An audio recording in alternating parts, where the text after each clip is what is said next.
Hi viewers welcome to our channel. మరి సంక్రాంతికి 4 సినిమాలు అయితే రిలీజ్ అయ్యాయి. సో నా సామిరంగ రిలీజ్కి అయితే సిద్ధంగా ఉంది. సో ఇప్పుడు రిలీజ్ అయిన హనుమాన్, గుంటూరు కారం, సైంధవ్ ఈ 3 మూవీలు అయితే రిలీజ్ అయ్యాయి. మరి మూడిట్లో ఈ సంక్రాంతి విన్నర్ ఎవరు, కలెక్షన్స్ పరంగా ఏ మూవీ ముందుకెళ్ళే అవకాశం ఉంది? సో ఇప్పుడు ప్రజెంట్ పరిస్థితి చూసుకుంటే కాస్త హనుమాన్కే ఎక్కువగా ఉన్నాయి కాబట్టి మరి థియేటర్ స్థాయిలు తక్కువ ఇచ్చారు. మరి మున్ముందు పెంచే అవకాశాలు ఉన్నాయా లేవా? సో ఈ అంశం మీద డిస్కస్ చేయడానికి ప్రజెంట్ మనతో పాటు ప్రముఖ ప్రొడ్యూసర్ త్రిపుటినేని చిట్టిబాబు గారు ఉన్నారు. వారితో ఒకసారి డిస్కస్ చేద్దాం. సార్ నమస్కారం. సార్ రిలీజ్ అయిన 3 సినిమాల్లో మరి సంక్రాంతి విన్నర్ ఎవరు అని అనుకోవచ్చు సార్? ఖచ్చితంగా హనుమానే.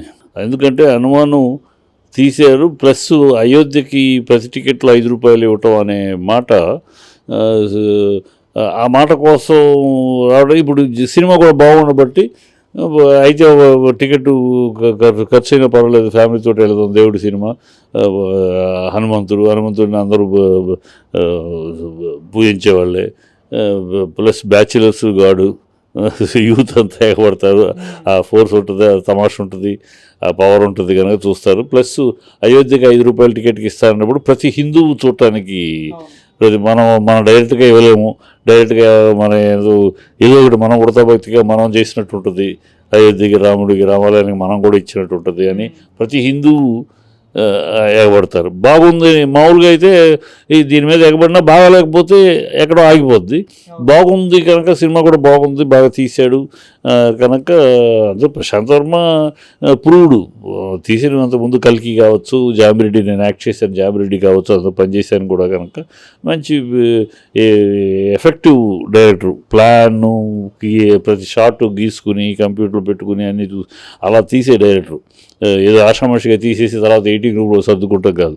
ఎడిటింగ్లో ఎంతవరకు ఉంటుంది, ఈ షాట్ ఎంతవరకు, ఏ షాట్ ఎంతవరకు అలా ముందే ప్లాన్ చేసుకుని స్క్రిప్ట్ని ఎడిటింగ్లో చేసుకుని చేస్తాడు. చూశాను కదా, ప్రాక్టికల్గా చూశాను. సో ఆ ఎఫెక్టివ్గా చేశాడు ఖచ్చితంగా. ఆ ఎఫెక్టివ్నెస్ పిక్చర్ బాగుందనే టాక్ పబ్లిక్లో ఈ అయోధ్య ఇది ఖచ్చితంగా ముందుకు తీసుకెళ్ళిపోద్ది. ఇప్పుడు గుంటూరు కారం మహేష్ కష్టపడి పనిచేసాడే కానీ మరి ఎక్కడో మిస్ అయింది ట్రాక్, స్టోరీ లైను. అంటే ఒకసారి అనుకుంటాం ఒక సెంటిమెంట్ బ్రహ్మాండంగా పండిపోద్దని, అది మిస్ఫైర్ అవుద్ది. అది క్వైట్ బట్ న్యాచురల్. దీంట్లో అలాగే తల్లి కొడుకుల సెంటిమెంట్ ఏదో, తల్లి కొడుకుల మధ్య విరోధము, ఈ సెంటిమెంట్ ఏదో పండుద్ది అనుకున్నారు. అది పండకపోగా పేలవం అయిపోయింది. ఒకసారి ఆ పేలవం ఎప్పుడైతే ఆ సెంటిమెంట్ పేలవం అయిపోయిందో సాదా సీదా అయిపోయింది. అది కనుక పండుంటే అమ్మ కోసం పట్టే ప్రతి సీను గొప్పగా ఉండేది. అది పండించే విధంగా దాన్ని తీసుకెళ్ళలేదు. ఎక్కడో త్రివిక్రమ్ మిస్డ్ ది లైన్. మిగతా ఇప్పుడు కొన్ని క్యారెక్టర్లు, జగపతి బాబు క్యారెక్టర్ ఏంటో అర్థం కాదు. అతను సురేష్, అతను ఇంకోతను ఉన్నాడు కదా మలయాళపు ఆర్టిస్టు, అతని క్యారెక్టరు ఏంటో అర్థం కాదు. ప్రకాష్ రాజ్ క్యారెక్టర్ ఒక బోరింగ్ క్యారెక్టరు, ఎక్కడ ఇంపాక్టివ్ ఎఫెక్టివ్ లేదు. ఏదో ఎక్కడ మిస్ అయింది. టోటల్గా బాగాలేదంటే మనం బాగాలేదని ఈజీగా చెప్పచ్చు, కానీ త్రివిక్రమ్ అంతటి వీక్ డైరెక్టర్ కాదు. చక్కగా కథ మీద పట్టున్న డైరెక్టర్లో, కథను బాగా చెప్పే దానిలో పవర్ఫుల్ డైరెక్టరే. చాణక్యం కాలు సరక్కమ్మని ఒక సామెత ఉంది, ఏనుగు కూడా కాలు జారుద్దని. అట్లాగే త్రివిక్రమ్ వాళ్ళ ఈ సినిమాలో కాలు జారాడు, ఎక్కడో బ్యాలెన్స్ మిస్ అయిపోయాడు. సరే ఏం చెప్తున్నాను, ఏం చెప్పాలి అనుకుంటున్నాం అనే దాంట్లో ఎక్కడో నెంబర్ ఆఫ్ ఆర్టిస్టులు పెట్టేసి ఏ ఆర్టిస్ట్ ఏ క్యారెక్టర్కి ఫుల్లెస్ కానీ ఇది కానీ, అదేదో కుర్చీ మడచేస్తే సాంగ్ అన్నారు. ఆ కుర్చీ మడచేస్తే ఓడి తీసుకుని పెట్టారు, దానికి లీడ్ కానీ, ఆ సాంగ్కి ప్రిపరేషన్ లీడ్ కానీ, ఆ కుర్చీ మడతేస్తే అనే పదానికి, సన్నివేశానికి ఒక అర్థవంతమైన లీడ్ కానీ ఏమీ లేదు. అట్లా ఇప్పుడు ఉండదు. త్రివిక్రమ్ సినిమాలో కాస్త సందర్భోచితంగా బాగుంటాయి. మరి ఇక్కడ సాంగ్ సిచ్యువేషన్స్ అలాగే ఉన్నాయి. ఫైట్స్ మాట వెళ్తే ఫైట్, మూగోడు ముందు ముక్కుకోకున్నట్టు, ఏమన్నా అంటే గబుక్కుని వెళ్ళి తగలబెట్టేస్తారు, ఫైట్ చేస్తారు అన్నట్టు కొంచెం. బట్ మరి చేయాల్సినంత వరకు ఎవరి ఆర్టిస్టులను తప్పెట్టాలి. ఉన్న పాత్రలో బాగా చేశారు. మహేష్ బాబు కష్టపడ్డాడు, తుబ్బరగా చక్కగా డైలాగులు చెప్పడంలో కానీ చేశాడు. Plus Trivikram style of punches కూడా లేవు. నాకు ఆశ్చర్యం. త్రివిక్రమ్ సినిమా బాగోగులు ఎట్లా డైలాగ్ పంచెస్ ఉంటాయి. బయటకు వచ్చి చెప్పుకున్నాను, ఏమి పనిచేస్తూ లేవు. పాత సినిమాల్లో ఉన్నట్టు ఉన్నాయి, పాత సినిమాల్లో చూసినట్టు ఉంది, కానీ లేటెస్ట్గా మంచి పనిచేస్తూ ఏమీ లేవు. ఎక్కడో మిస్ అయ్యాడు టోటల్గా త్రివిక్రమ్. ఇది దీని బ్యాడ్ టాక్ రావడానికి కూడా నా ఉద్దేశంలో ఎవరిని బ్లేమ్ చేయగల. త్రివిక్రమ్ సక్సెస్ అయిన త్రివిక్రమ్ ఎలా అంటామో, ఇది ప్రజల్లో బ్యాడ్ టాక్ వచ్చింది, యావరేజ్ టాకు, డివైడెడ్ టాక్ వచ్చిందంటే ఖచ్చితంగా త్రివిక్రమ్ నిందవనివ్వండి ఇదేమనండి ఆయనే తీసుకోవాలి. ఎందుకంటే Trivikram I like him as a writer. నేను ఒక రైటర్ కొడుకుగా, నేను ఒక రైటర్గా, డైలాగ్ రైటర్గా అతను స్క్రిప్ట్ మీద ఉండే హ్యాండ్లింగ్ చేసే విధానం ఐ లైక్ ఇట్. అలా చేస్తాడు, మంచి డైరెక్టరు. కథని కరెక్ట్గా చెప్పే విధానంలో కానీ ఎక్కడ నొక్కాలి ఎక్కడ తొక్కాలి భలే చెప్తాడు అని అనుకుంటూ ఉండండి. ఈ సినిమా మిస్ఫైర్ అయింది. కలేజా కన్నా బ్రహ్మాండంగా ఉన్నది, కలేజా కన్నా తక్కువ అవుతుంది. సో నెక్స్ట్ ఇది సైంధవ్ బాగుంది, నెక్స్ట్ బెస్ట్ సైంధవ్. ఇప్పుడు మూడిట్లో first Hanuman, number 2 Saindhav, third ఇది అనుకోండి. ఈ సైంధవ్లో ఏంటంటే పాప సెంటిమెంట్, ఆ పిల్ల సెంటిమెంటు వెంకటేష్ మీద. ఇప్పుడు కూడా వెంకటేష్ మీద ఏ సినిమా చూసుకున్నా వెంకటేష్ ఒట్టి యాక్షన్ సినిమా అయితే వెంకటేష్ మీద పెద్ద పడ్డదు. ఒక ఫ్యామిలీ బ్యాక్డ్రాప్ ఉండి నువ్వు ఏ సినిమా తీసుకున్నా, కలిసి ఇంకోటి ఆ ఫ్యామిలీ బ్యాక్గ్రౌండ్, ఆ సెంటిమెంట్, ఏదో డ్రామా ఉంటే లేకపోతే F2, 1, 3 దాకా అలాంటి స్టాండప్ కబడ్డీ లాగా అయితే పనిచేస్తాయి. దీంట్లో ఆ సెంటిమెంటు, దృశ్యం, ఆ సెంటిమెంట్ మీద పండింది, వెంకటేష్ మీద అలాంటి పండుతాయి. అలాగే ఇది కూడా ఆ లెవెల్లో ఉంది కనుక ఇది హిట్ కింద లెక్క పెట్టుకోవచ్చు, సక్సెస్ కింద.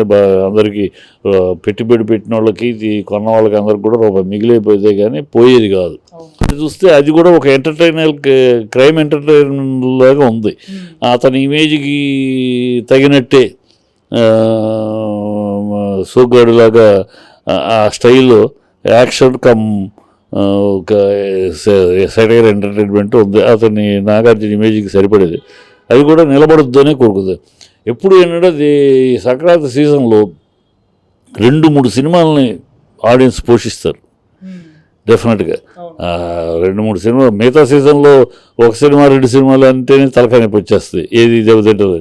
ఈ సీజన్ నా అదృష్టం, అందుకని అందరూ సంక్రాంతికి ఎగబడేది. సంక్రాంతిలో 2-3 సినిమాలను ప్రేక్షకులు పోషిస్తారు. ఆ పోషించే సినిమాల్లో, ఆ పోషణ అందుకునే సినిమాలో సామరంగా కూడా ఉంటుంది, ట్రైలర్ని బట్టి ఉంటుందని ఆశిద్దాం. అది as on today number 1 Hanuman, number 2 ఇది. ఇప్పుడు నెంబర్ 3 సామరంగా అవుద్దా ఇది అవుద్దా రేపు తెలిసిపోద్ది. సరే, గుంటూరు కారం మూవీ మహేష్ బాబు గారి స్థాయి సినిమా కాదా? అవునా సార్? ఖచ్చితంగా మహేష్ బాబు స్టార్డమ్ కానీ, మహేష్ బాబు స్టామినా కానీ తగిన కథ కానీ తగిన సినిమా కాదు అది. అది ఏదో నాని లాంటి వాళ్ళు, ఆ రేంజ్ నాని అండ్ వీళ్ళ రేంజ్, నెక్స్ట్ రేంజ్ ఉన్న హీరోలు చేయాల్సిన సినిమా నానీలు వీళ్ళు తప్పితే. మహేష్ బాబు 6 అడుగుల హైట్ ఉంటే అంత స్టామినా, హైట్, ఇమేజ్ కూడా ఆ స్థాయిలో ఉంది. ఆ స్థాయికి తగ్గ కథ కానీ, కథాంశం కానీ, కథనం కానీ లేదు. ఉంటే చేయగలడు మహేష్ తోటి, అలా చేయొచ్చు. లేనప్పుడు ఏం చేస్తాడు, ఉన్నదాన్ని జగపతి బాబు మంచి ఆర్టిస్టు, ఏముందో సినిమాలో చేయటానికి కదా పర్ఫార్మెన్స్ కదా, ఏమీ లేదు. అట్లాగే హీరోయిన్లు ఏముంది, అమ్మాయి రెండో హీరోయిన్ ఏముంది చేయటానికి, ఏమైనా ఉంటే కదా చేయటానికి, ఏమీ లేదు. రమ్యాకృష్ణ అంటే మొహం సీరియస్గా పెట్టుకుని ఏదో సీరియస్, ఏదో పెద్ద పగిలిపోయే ఫ్లాష్ బ్యాక్ అనుకుంటే ఏమీ లేదు, చూస్తుంది ఫ్లాష్ బ్యాక్. కంటే అసలు హీరోకి ఒక కన్ను కనపడుతుంది అన్నారు. ఆ కన్ను కనపడకపోవటం వల్ల ఒక హీరోకి ఆ స్టార్డమ్, ఆ స్టామినా ఉన్న మహేష్ బాబు లాంటి హీరోకి ఒక కన్ను కనపడలేదంటే దాని యొక్క పర్యవసానం, దాని యొక్క ఇంపాక్ట్ ఎలా ఉండాలి? ఇది నోటి మాటగా ఆయన కనపడదు, నాకు లెఫ్ట్ పని చేయదు అని అంటాం. ఆ పన్ను కనపడకూడదు కదా, అందుకని 3 పిల్లలు అంటే మరి చెవిలో పువ్వు పెట్టినట్టుంది కదా. అది ఎక్కడో అంటే మనం అన్న చెవిలో పువ్వు పెట్టినప్పుడు చూసి వాళ్ళ కథ అనుకున్నప్పుడు తీసుకెళ్ళి అది ఏదో పెద్ద పాయింట్గా అనుకుంటారు. ఇంటర్నేషనల్గా వాళ్ళ ఒక ఫ్యాషన్ కూడా అయింది, హీరోకి ఏదో ఒక డెఫిషియన్సీ పెట్టి సినిమా చేయడం, ఈ సక్సెస్ అవ్వటం. సో ఆ రేంజ్లో ఇదేదో అయిపోద్ది బ్రహ్మాండంగా. మహేష్ లాంటి సూపర్ స్టార్కి అలాంటి ఒక వీక్నెస్ పెడితే ఆడియన్స్ని అయ్యో అనిపిస్తుంది అని అనుకుని చేసుంటారు. అది అయ్యో అనుకుంటాను, దానికి తగిన సీక్వెన్స్ ఉంటే అనుకుంటారు, ఒట్టి మాటలతో అనుకోరు కదా. అట్లా ఎక్కడో చాలా పాయింట్లో మిస్ అయింది, అది ట్రాక్ మిస్ అయింది టోటల్గా. అది ట్రాక్ మిస్ అవ్వడానికి ఎవరో కారకులు కాదు, డైరెక్టరే. ఎందుకంటే దమ్మున్న డైరెక్టరు, కెపాసిటీ ఉన్న డైరెక్టరు, ఏమీ లేని దాన్ని కూడా తన డైలాగులతో మెస్మరైజ్ చేయగలిగిన మాటల మాంత్రికుడు, కథ మీద పట్టున్న డైరెక్టరు. అలాంటోడు మరి ఎక్కడ తప్పాడు అంతే. సార్ మొదటి రోజు కలెక్షన్ చూసుకుంటే 60 నుంచి 70 కోట్లు వచ్చాయని చెప్తున్నారు. మిక్స్డ్ టాక్ వచ్చింది కాబట్టి మహేష్ బాబు గారి సినిమా మరి లాంగ్ రన్లో బ్రేక్ ఈవెన్ అయ్యి లాభాలు పట్టే ఛాన్స్ ఏమన్నా ఉందా సార్? లాభాల మాట పక్కన ఉంచితే అది ఎంతో ఉంటుందో చూడాలి. బ్రేక్ ఏమవుద్దు. మహేష్కున్న స్టార్డమ్ అదే, మహేష్కున్న స్టామినా అదే. అట్లాగే మహేష్ స్టామినా సినిమా ఫ్లాప్ అయినా సేఫ్, సక్సెస్ అయితే లెక్క పెట్టుకోవడానికి అంత ఉండదు. అది అతని స్టామినా. కనుక ఈ సినిమా ఫ్లాప్ కాదు, సో పర్వాలేదు, అట్లా ఇట్లా మిక్స్డ్ టాకు 100% బ్రేక్ ఇన్ అయిపోద్ది. తర్వాత లాభాలు రూపాయి 10 రూపాయలు వస్తాయా, రూపాయి వస్తా, అది చూడాలి తప్పితే నష్టపోరు ఖచ్చితంగా. ఆ రేంజ్ మాత్రం నష్టపోరు. ఎందుకంటే వీళ్ళిద్దరు కాంబినేషను, ఎక్స్పెక్టేషన్ తగినంత లేకపోయినా చూసేస్తారు. మహేష్కు ఉన్న అడ్వాంటేజ్ అది. మహేష్ కోసం వెళ్దాం సినిమా, మహేష్ చూస్తూ ఉండొచ్చు. నిజంగా మహేష్ చూస్తూ ఉండొచ్చు సినిమాలో. మహేష్ నిండుగా ఉన్నాడు, ఫైట్స్ గీసు బ్రహ్మాండంగా చేశాడు. ఉన్న ఫైట్స్ కొత్త ఇన్నోవేటివ్ థాట్స్ కాకపోయినా ఉన్న ఫైట్స్ చేశాడు. అది ఓకే. సో త్రివిక్రమ్ గారు ఇన్వాల్వ్మెంట్ అయిన గత కొన్ని మూవీస్ చూసుకుంటే పవన్ కళ్యాణ్ గారి సినిమాల్లో ఆయన ఇన్వాల్వ్మెంట్ అయ్యారు కదా. బ్రో సినిమా కానివ్వండి, అంతకుముందు భీమ్లా నాయక్ ప్లస్ వకీల్ సాబ్, అంటే పొలిటికల్ పంచెస్ కనిపించాయి. ఇది కూడా పొలిటికల్ సినిమా కాబట్టి అటువంటి ఏమన్నా అదే పొలిటికల్. ఈ సినిమాలో త్రివిక్రమ్కి ఉన్న పొలిటికల్ అవగాహన ఎంతటిది అనేది తేలిపోయింది. పొలిటికల్ డైలాగులు రాయడం వేరు, పొలిటికల్ అవగాహన లేకపోవటం వల్ల ఈ సినిమాలో అనవసరంగా చూపించినట్టుంది పొలిటికల్.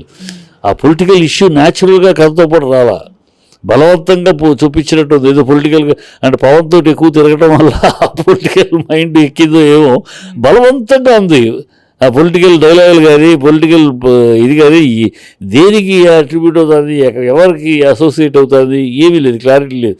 అది బలవంతంగా పాలిటిక్స్ పెట్టాలి అని పెట్టినట్టు తప్పితే న్యాచురల్గా లేదు. సార్ ఇక ఆర్జీ గారి వ్యూహం పరిస్థితి ఏంటంటే హైకోర్టు కూడా దాని మీద స్టే విధించింది. మళ్ళీ ఇప్పుడు ఎటువంటి ఓటీటీలో యూట్యూబ్లో రిలీజ్ చేయడానికి కూడా వీల్లేదని చెప్పేసింది. 22కు అయితే పోస్ట్ పోన్ చేసింది. మరి అప్పుడు రిజల్ట్ తెలిసే అవకాశం ఉంది. మరి రిలీజ్ అవుతుందా, ఎలక్షన్స్ ముందు రిలీజ్ అవ్వదా, ఎలక్షన్స్ తర్వాత రిలీజ్ అయ్యే అవకాశం ఏమన్నా ఉంది? ఇప్పుడు వాళ్ళు ఎలక్షన్ ముందు రిలీజ్ చేయాలని తీసింది ఆ సినిమా. ఇప్పుడు విమర్శలు తీయచ్చు, ఎవరైనా తీయచ్చు. పొలిటికల్ సెటైర్ ఆనాటి నుంచి ఈనాటి ఇవాళ కొత్త కాదు. కిస్సా కుర్సీ కానీ ఇందిరాగాంధీ మీద తీసిన సినిమా నుంచి ఇప్పటిదాకా అనేక సినిమాలు, మండలాధీశుడు నేను పనిచేశాను కూడా సినిమాకి.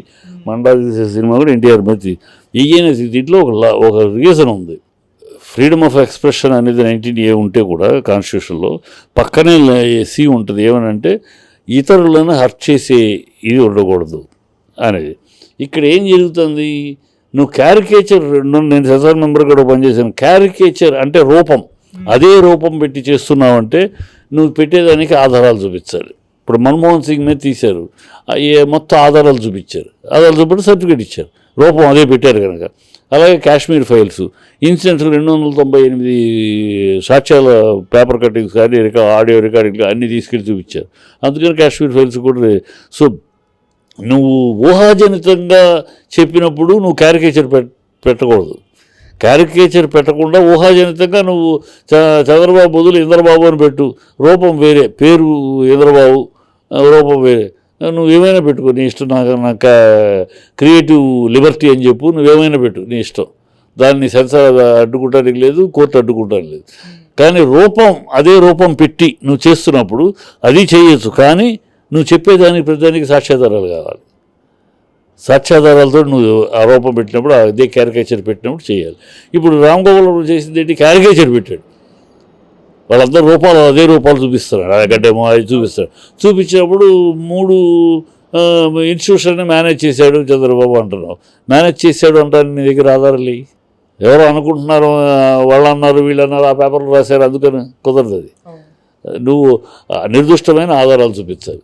చెప్పాడు, ఇదిగో ఆయన ఆనాడు ఆ ఏజెన్సీ యొక్క చీఫ్ తోటి మాట్లాడాడు, ఇదిగో రికార్డ్ ఆడియన్సు, ఇదిగో ఇద్దరు సీన్ ఫోటోగ్రాఫు, ఇలాంటివన్నీ చూపించాల్సి ఉంటుంది. అవి ఏమి లేవు కనుకే కోర్టు దాన్ని రిలీజ్ చేయడానికి లేదు. అంటే ఇది intentional creating a trouble to in the society and intentional insulting hurting other people. అది కుదరదు. నీ ఇంటెన్షనల్గా నువ్వు హర్ట్ చేయడం లేదు, నువ్వు చరిత్ర చెప్తానంటే ఆధారాలతో చెప్పు, లేదు కల్పితం అంటావా నీ ఇష్టం. ఇప్పుడు గతంలో మండలాధీశుడికి ఏం చేసాం మేము, ఇది ఈ దేశమే కాదన్నాం, అదొక త్రిలింగ దేశం, దాంట్లో ఊరు, ఆ ఊరిలో జరిగిన కథ అని చెప్పాం. అప్పటికి కొన్ని ఇన్సిడెంట్స్కి మేము సాక్ష్యాధారాలు పెట్టాం. రామారావు గారు రద్దుల ప్రభుత్వం అన్నప్పుడు రద్దు చేసి ఆయన మాట్లాడిన మాటలే, ఆయన ప్రెస్ మీట్లో మాట్లాడిని ప్రొడ్యూస్ చేశారు. సో ఏం చేయడానికి లేదు. అట్లా చేసేటప్పుడు సెన్సిబుల్గా తెలియాలి. రామ్ గోపాల్ వర్మ అసలు తెలుగుదేశం వాళ్ళు కాముగా ఉంటే ఆ సినిమాని చూసేవాడు కూడా ఎవరు ఉండరు. వీళ్ళు అనవసరంగా దాన్ని చూడాలి, అదేమవుద్ది ఏమిటని ప్రజలు ఉత్కంఠ కలిగించారు అనవసరం కేసేసి. అది రామ్ గోపాల్ వర్మ సెన్సిబుల్ డైరెక్టర్ కాదు. ఒకప్పుడు తాతల నేతల దగ్గర మా మూతులు వాసంతో ఇప్పుడంటే కుదరదు. ఒకప్పుడు రంగీలా సత్య సర్కారు శివ ఆ రోజుల్లో క్రియేటివ్ డైరెక్టర్ బ్రహ్మాండం. అనాథ దిగజారిపోయాడు. ఆ పైమెంట్ నుంచి హిమవత్ పర్వతం నుంచి పాతాళానికి దిగిపోయాడు. ఎవడంతా బూతులు చెత్త చెదారం, కాళ్ళు నాకటాలు, అమ్మాయిలని ఇంటర్వ్యూలో నువ్వు నీతోటి చేస్తాయి, నువ్వు బాగుంటావు న్యూడ్గా, ఎదురపు చిల్లర కల్చర్లెస్ బిహేవియర్, కల్చర్లెస్ మాటలు తయారయ్యాడు. కనుక అతను ఏం తీస్తాడు, చిల్లరతనంగా తీస్తాడు. ఇప్పుడు ఇది తీశారు యాత్ర, ఎందుకు ప్రజలు చూశారు, అందరూ చూశారు. ఓన్లీ రాజశేఖర అభిమానులు కాదు, అందరూ చూశారు. ఎందుకంటే ఆ సినిమాను ఆ డైరెక్టరు చాలా నీట్గా మలిచాడు. రాజశేఖర రెడ్డి మీద నెగిటివ్ ఉంది, పాజిటివ్ ఉంది. మేసాల రాజశేఖర రెడ్డి, బాంబుల రాజశేఖర రెడ్డి, స్వపక్షంలో విపక్ష రాజశేఖర రెడ్డి, ఏ ముఖ్యమంత్రిని బతకనివ్వడు, ఇవన్నీ ఉన్నాయి ఆయన మీద. కానీ అవి చూపించాల, అది నెగిటివ్ షేడ్. అది మీద అవి వాస్తవాలు కూడా, సాక్ష్యాలు కూడా. కానీ ఆ నెగిటివ్ షేడ్ చూపించకుండా అతనిలో ఉన్న పాజిటివ్ షేడ్ చూపించాడు. ఈయన ఇలాంటి ఇలాగ రూపాయి డాక్టర్ అవడానికి కారణం ఏంటి, ఇవన్నీ చూపించారు. ఆయన అధిష్టానంతో ఎంత గట్టిగా నిలబడ్డాడు, ఇవన్నీ చూపించాడు. ఆ పాజిటివ్ చూపించేటప్పుడు జనాల్లో కొంత తెలుసు, కొంత నిజంగా మనం విన్నాం, కానీ ఇదనమాట కదా, ఎంత మంచి మనిషి, ఎంత గొప్ప మనిషి, చనిపోయాడు కనుక ఆ గొప్పతనాన్ని చూశారు, ఆదరించారు అందరూ కూడా. ఇతను ఏం చూపిస్తాడు, చిల్లరతనం చూపిస్తాడు. చిల్లరతనంగా రోడ్ సైడు వీధి రౌడీలు మాట్లాడే భాష అలా ఉంటుంది చండాలంగా. అది కరెక్ట్ కాదు. ఇప్పుడు చంద్రబాబును విమర్శించడం తప్పు అని నేను అనడం. చంద్రబాబు అర్హుడే, విమర్శకు అర్హుడే. చంద్రబాబు చేసిన తప్పులు, చేసిన పాపాలు మరొకరు చేయలేదు. రామారావు అంతటి మహానుభావుడిని కంట తడిపెట్టించిన ఘోరమైన వ్యక్తి చంద్రబాబు. సో చంద్రబాబును తప్పుపట్టమో, చంద్రబాబు విమర్శించటమో నేను కాదను. కానీ చేసేది నిర్దిష్టంగా చేయాలి, ఒక రెస్పెక్టబుల్గా ఒక డైరెక్టర్ కథ చేస్తే రామ్ గోపాల్ వర్మ దగ్గర అది లేదు, పోయింది. ఆ స్టేటస్కు కానీ ఆ సంస్కారం కానీ పోయింది అంతే. అందువల్ల దాన్ని వదిలేసి ఉండాలి. ఇప్పుడు ఈ రీజన్స్ మీద ఆపుతారు, అది రిలీజ్ అవ్వదు. రిలీజ్ అయ్యే అవకాశం అంటే రిలీజ్ చేస్తే సెన్సార్ బోర్డు ఎందుకు ఇచ్చింది అని అడుగుతారు. అక్కడ తప్పు. సెన్సార్ బోర్డు ఫస్ట్ రిజెక్ట్ చేసింది, 4 మెంబర్స్ ఆఫీసు. తర్వాత రివిజన్కి వెళ్ళాడు. రివిజన్కి వెళ్తే 9 మెంబర్స్ తోటి వాళ్ళు కొన్ని కట్స్ ఇచ్చి యూ సర్టిఫికేట్ ఇచ్చారు. వాళ్ళు ఏమి కట్స్ ఇచ్చారు, ఏమి తీసేయమన్నారు తెలియకుండానే ఈ లోపల కోర్టుకు వెళ్ళారు. కోర్టుకు వెళ్తే అసలు కోర్టులో మళ్ళీ ఉంటారు, ట్రైలర్స్ చూస్తారు కదా. సో ఇది క్యారికేచర్ మీద పెట్టాడు. ఈ క్యారికేచర్ మీద సినిమా చూశారు వాళ్ళు. క్యారికేచర్ సాక్ష్యాధారాలు ఏమున్నాయి, ఇది ప్రొడ్యూస్ చేయాలి. ఖచ్చితంగా ప్రొడ్యూస్ చేయలేనప్పుడు ఎవరు నాట్ ఎలిజిబుల్, దాని సర్టిఫికేట్ ఇవ్వడానికి ఎలిజిబుల్ లేదు. ఆ 9 మంది ఎందుకు ఇచ్చారంటే ఏమి కట్స్ ఇచ్చారు వాళ్ళు తెలియదు, ఎవరికి తెలియదు. ఆ కట్స్ ఏమి ఇచ్చి వాళ్ళు సర్టిఫికేట్ ఇచ్చారు. రివిజన్ కమిటీ ఏం చేస్తుందంటే ఫస్ట్ కమిటీ ఇచ్చిన అబ్జెక్షన్స్ స్టడీ చేస్తుంది.